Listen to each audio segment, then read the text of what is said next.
மெட்ராஸ் மாநிலம் தமிழ்நாடு என பெயர் மாற்றப்பட்டது. 1969 ஜனவரி 14 அன்று இந்தியாவின் மெட்ராஸ் மாநிலம் அதிகாரப்பூர்வமாக தமிழ்நாடு என மறுபெயரிடப்பட்டது. இந்த நாள் தமிழர்களின் அடையாளத்தையும் மொழி மரபையும் அரசியல் ரீதியாக உறுதிப்படுத்திய ஒரு முக்கிய வரலாற்று தருணமாகும்.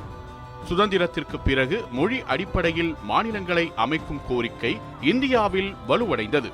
அதன்படி தமிழ் பேசும் மக்களின் மாநிலத்திற்கு தமிழ்நாடு என்ற பெயர் வேண்டும் என்ற கோரிக்கையும் நீண்ட காலமாக இருந்து வந்தது. முன்னதாக இந்த மாநிலம் மெட்ராஸ் மாநிலம் என அழைக்கப்பட்டது. ஆனால் அந்த பெயர் மாநிலத்தின் தமிழ் மொழி மற்றும் பண்பாட்டு அடையாளத்தை முழுமையாக பிரதிபலிக்கவில்லை என்ற கருத்து பரவலாக இருந்தது. தமிழ் மொழி மற்றும் திராவிட சிந்தனையை முன்னிறுத்திய அரசியல் இயக்கங்கள், குறிப்பாக திராவிட இயக்கம், மாநிலத்தின் பெயர் மாற்றத்திற்கு முக்கிய பங்காற்றின. அப்போது தமிழ்நாட்டின் முதல்வராக இருந்த CN அண்ணாதுரை தலைமையிலான அரசு மாநிலத்தின் பெயரை தமிழ்நாடு என மாற்றும் தீர்மானத்தை கொண்டு வந்தது. இந்த பெயர் மாற்றம் தமிழ் மொழிக்கு அளிக்கப்பட்ட அரசியல் மற்றும் சமூக அங்கீகாரமாக கருதப்பட்டது. இது தமிழ் மக்களின் தன்னம்பிக்கை மற்றும் அடையாள உணர்வை வலுப்படுத்தியது.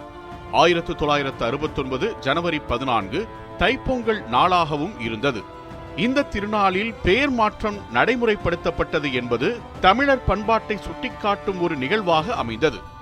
தமிழ்நாடு என்ற பெயர் தமிழ் மொழி பேசும் மக்கள் வாழும் நிலம் என்ற பொருளை தெளிவாக வெளிப்படுத்துகிறது. இதனால் மாநிலத்தின் மொழி, பண்பாடு, வரலாறு ஆகியவை ஒன்றிணைந்த அடையாளமாக நிலை பெற்றன. இந்த பெயர் மாற்றம் இந்தியாவில் மொழி மற்றும் பண்பாட்டு அடிப்படையில் மாநில அடையாளங்களை அங்கீகரித்த முக்கிய நிகழ்வுகளில் ஒன்றாக கருதப்படுகிறது. மொத்தத்தில் 1969 ஜனவரி 14 அன்று மெட்ராஸ் மாநிலம் தமிழ்நாடு என மறுபெயரிடப்பட்ட சம்பவம் தமிழர் வரலாற்றில் ஒரு பெருமை மிக்க மற்றும் அடையாளம் நிறைந்த முக்கிய நாளாகும்.